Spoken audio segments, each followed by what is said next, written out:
A water tank full of dry weed was recovered at Piyush Debbarma House at Dakhin Madhupur area on Saturday evening based on the secret information.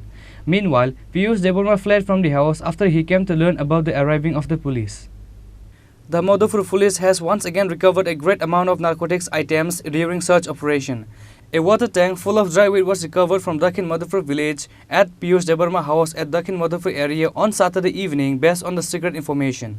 This water tank was kept buried inside the land. Meanwhile, Piyush Debbarma fled from the house after he came to learn about the police arriving. There is 50 kg ganja inside the water tank worth rupees 2.5 lakhs, said the Madhupur police. Madhupur, Dakhin Madhupur dole এটা tribal বস্তি আছে এখানে। তো আমাদের কাছে খবর ছিল, গোপন খবর ছিল যে ওই বাড়িতে মাটির নিচে দোকান অবস্থায় গ্রামের মধ্যে পরিমাণে রয়েছে কন্ট্রাব্যান্ড গাঞ্জা রয়েছে এবং আমার কাছে এতটুকু ইনফরমেশন ছিল যে এক দুদিনের মধ্যে গাঞ্জাগুলো সে উঠিয়ে বাজারে বিক্রি করে দেবে। তো তৎক্ষণাৎ আমি আমার এসডিপিও স্যার খবর দিই এবং এসডিপিও স্যার সহ ডিসিএম প্রসেনজিৎ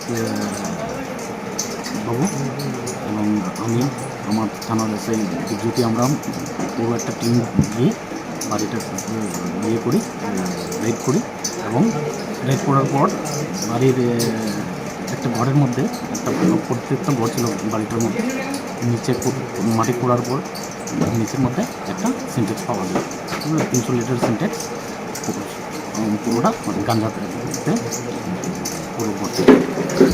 কার বাড়ি থেকে করেছে এটা? এটা পীযূষ দেববর্মা, বাড়ির মালিক পীযূষ দেববর্মা, বাবা দীনেশ দেববর্মা, দক্ষিণ মধুপুর বাড়ি।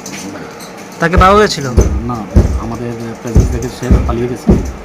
এই বিষয়ে আমরা একটা মামলা নিচ্ছি এনডিপিএস একটা এবং অতি ছোট্ট তাকে জালে তুলব। কত কিছু হতে পারে গাঁজা? মোটামুটি এখনো পুরো ইয়ে করিনি, ওয়েটিং চলছে 50 কেজি মতো করে। মূল্য কত হতে পারে? বাজার মূল্য তো এখন 5,000 করে ধরলেও তো 2.5 লক্ষ টাকার মতো।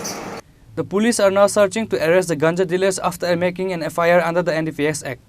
Reported by Ashish from Bishalgarh, Chini, Khorang.